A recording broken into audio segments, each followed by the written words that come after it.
Hi, this is Tamara from mooglyblog.com, and in this video, I'm going to be demonstrating how to crochet the Bernat Colorblock Ruffle Front Crochet Vest, which is a free pattern you'll find on Yarnspirations.com, designed by me. To make this pattern, you will need 1 to 2 balls of Bernat Pop, depending on size, and a USJ 6mm crochet hook, or whatever gets you gauge. This pattern is a children's vest, and it comes in 4 sizes: 2, 4, 6, and 8 years. And you can find those standard measurements at the Craft Yarn Council. So when you're following this pattern, you'll note that on the free download from Yarnspirations, there are different colors for each size, different numbers of colors for each size, so that will make it a lot easier for you to follow along. You'll also need stitch markers and scissors and a yarn needle, your standard crochet supplies. First, let's take a look at the finished vest. This is a very simple pattern, and it's actually crocheted side to side. We start at one side, actually, need to turn this around here. We started at this side and simply crocheted our way right through the cake, working flat. We obviously leave some stitches unworked here when we're working those underarm sections. And then after we've got our flat piece, we fold together and seam it just a little bit right here at the shoulders to create those shoulder seams. And then we simply have this fun ruffle front edging to add at the end. So let's go ahead and demonstrate some of the stitches for this great ruffle front crochet vest. Okay, and here's a quick look at the printed out PDF from Yarnspirations. You'll notice here, though, there are those different colors, so you can follow the colors for the size you want to make. To begin our entire project, we start with a chain of 35, 35, 37, or 39, depending on size. Okay, so to make our little sample here, I'm not going to chain quite that many, but you'll want to chain, again, however many for the size you want to go ahead and make here. It is a relatively simple pattern, and it is basically single crochets and double crochets. Until we get around to that ruffle, it's going to be all the same stitch pattern throughout. So the important thing is here, you'll notice when I listed off those chains that we started with an odd number of chains. So I just want to make sure here for our little sample, we've got the same. We've got 1, 2, 3, 4, 5, 6, 7, 8, 9, 10, 11. So that should work well for our little sample here. So to go on to row 1, we're going to single crochet in the second chain from the hook. So not the chain closest to the hook, but the one after that, the one you made before that. When you're working into the chain, you can work into any part of the chain you desire. Personally, I prefer to work into the back hump. So that's where I'm going to make my first single crochet. So like that, we have our first single crochet of the row, and I do recommend that you go ahead and put a stitch marker in your first stitch of each row just to help you maintain stitch count. So after that, we are going to double crochet in the next chain.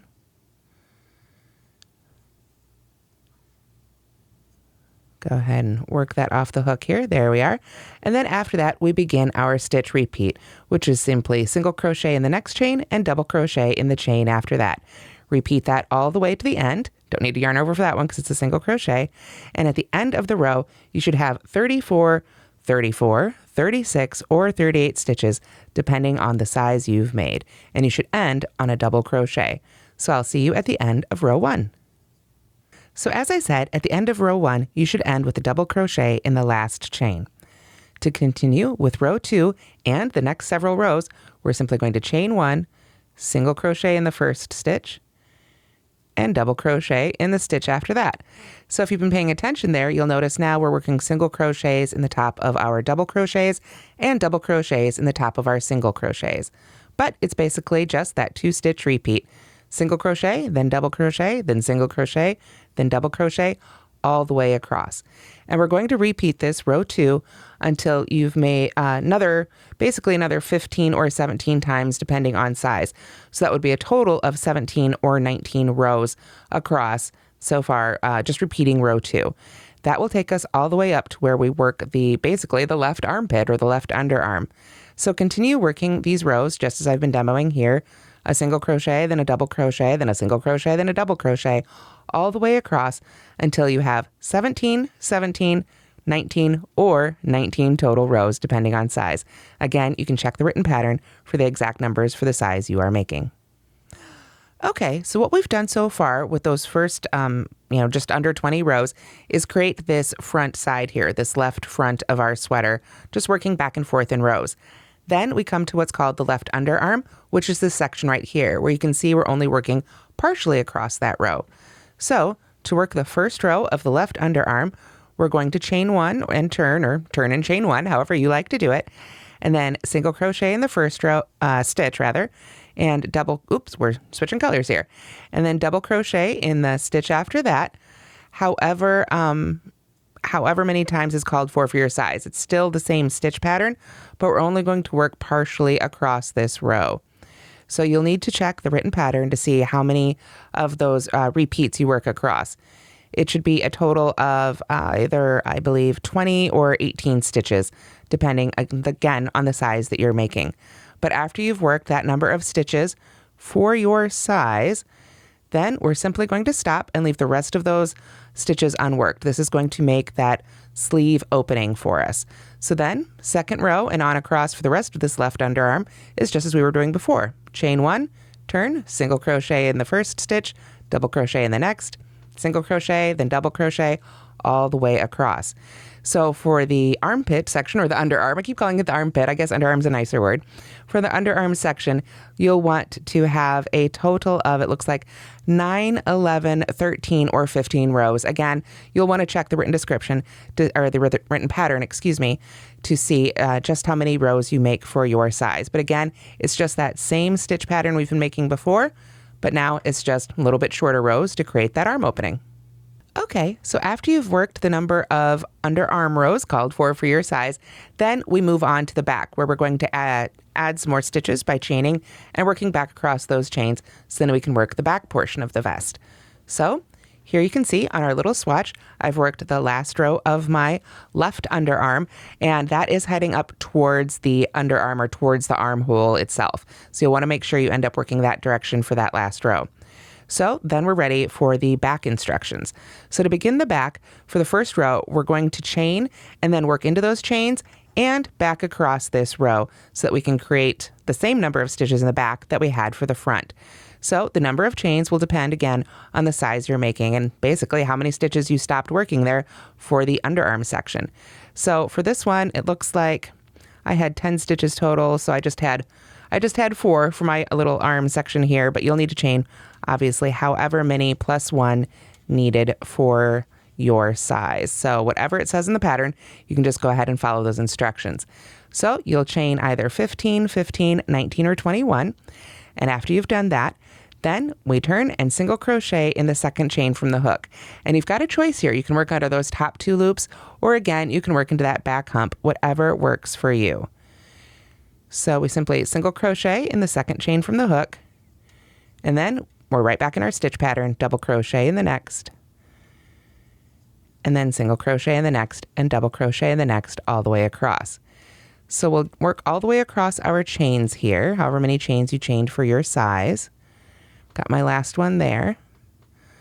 And then we want to make sure we work the right direction here. So if you've worked on that back hump, you'll have to do a little turn. Otherwise, you'll be all set up to just continue crocheting right across those already made stitches, these last stitches that we made for our underarm.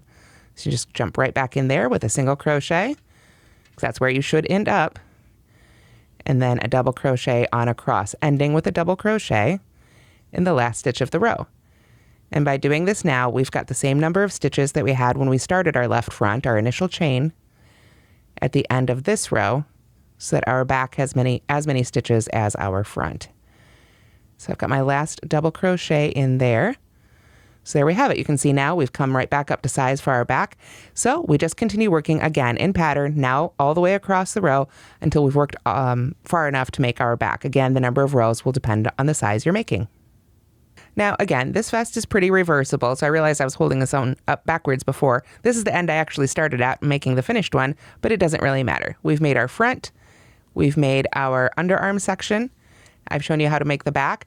The next underarm is exactly the same as we did for that one. We just start working back and forth again across just some of those rows, and then we chain again for the other front, the right front, just as we did for the back. So after you've made all those rows across, then you'll have a big flat section that won't be connected up here. It will be a little more like U's. And there's actually a diagram, let me grab that here, in the written pattern that you can see what that shape looks like. So then what we're going to do is we're going to be seaming at the shoulders. You can see that right here in the diagram, and you can see it right here in the finished product.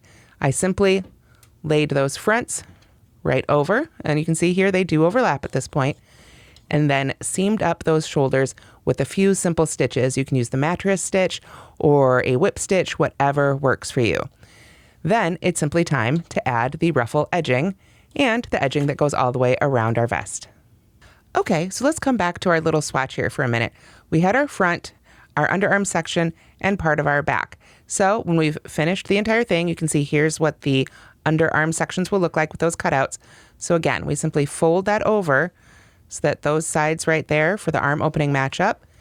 And then we would seam, let me pull that little end out of the way. We would seam right there at the shoulder. Again, the number of inches will depend on the size that you're making, just how far you seam that. It's not a lot, it's just a little bit to hold it into that vest shape.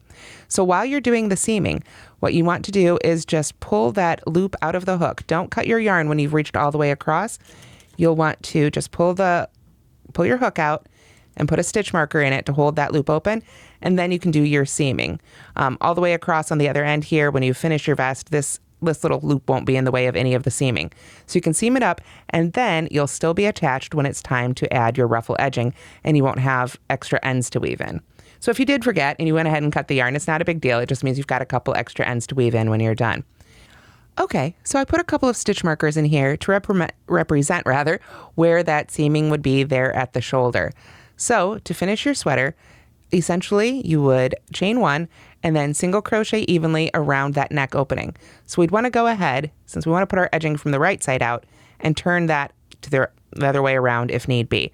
As I say, this fabric is very reversible, so whichever side you end up on for your ruffle edging, that will then be the right side.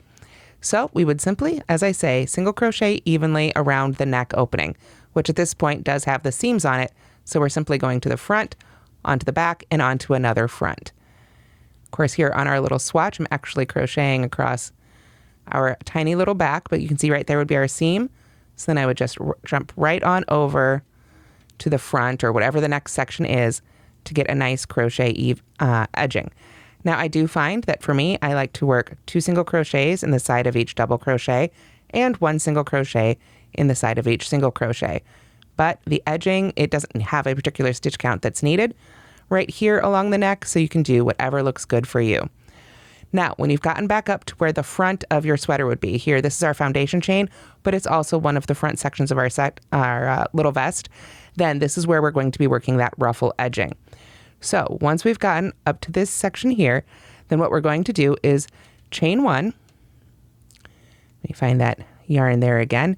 And then we're going to work 5 half double crochets in each stitch across this opening. So we can yarn over and just go right into that first stitch, tuck that end out of the way, and work. Let's see, 1, 2, 3, 4, and 5 half double crochets, all right into that first stitch, right there along the opening. Just pulling up some more yarn here. So to continue across for this ruffle, we're simply going to continue working 5 half double crochets in each one of these stitches. It's a lot of stitches, but that's what causes that great ruffle action. So let's go ahead and do this next one together. We just go right to that next stitch and work 5 half double crochets all right in that stitch. So there's 1, 2, and you do have to kind of squeeze them in there, but take your time with it if you need to. Just make sure you go right back in that stitch so you got 5 of them in there. And if this is too roughly for you, you can mix it up. You could go down to 4 half double crochets per stitch. If you want more ruffles, you could up it to 6.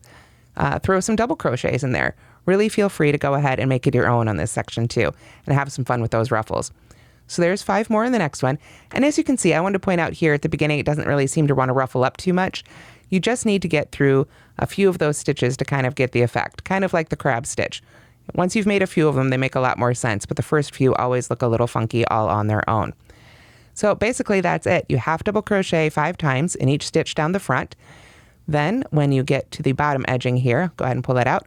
When you get to the bottom edging of the vest, you simply single crochet evenly across the bottom, work the ruffles up the other side of the front, and join to the top at the neckline, and you'll be all done. So let's take another look at the finished one together. Okay, so here again, you can see those shoulders are simply seamed, and there isn't any edging worked around these arm openings. If you wanted to go back and add some, you absolutely could. However, after finishing that off, I pulled my, looks like I probably pulled my loop up here and took the hook out and put my stitch marker in there, did the seaming, and then simply single crochet. As you can see here, just going right from the front, right onto the back, all the way around for the neckline. Then we worked those 5 half double crochets in each of those stitches. And you can see here, once you've worked all those in there, how it really creates that great ruffle look. And they might not always cooperate. Sometimes they want to be a little funky, but if you just take your fingers and sort of train them into that shape, then they usually stick there pretty well. You can see right there. It's just really vibrant and really fun and really exciting. So we get all the way down to the bottom. Work our single crochets evenly all the way across the bottom hem. Come to the other side, work our ruffles up the other side, and we're right back where we began. So with one round, you've added the ruffle edging and the edging for this really cute little vest. As you can see, the only stitches we've used here are single crochets and half double crochets for the main fabric, or excuse me, single crochets and double crochets for the main fabric, and half double crochets for the ruffles. So you don't need any big skills to make this vest, making it a great beginner pattern and a really fun item to make for your little one. So that's how to crochet the Bernat Colorblock Ruffle Front Vest. I hope you've enjoyed this video, and I hope you'll give this simple pattern a try. Remember, for the 2 smallest sizes, you only need 1 ball of Bernat Pop, and for the 2 larger sizes, you only need 2. So it's a great one to try your skills at and learn how to make a great garment. Thanks so much for watching, and don't forget to like and subscribe.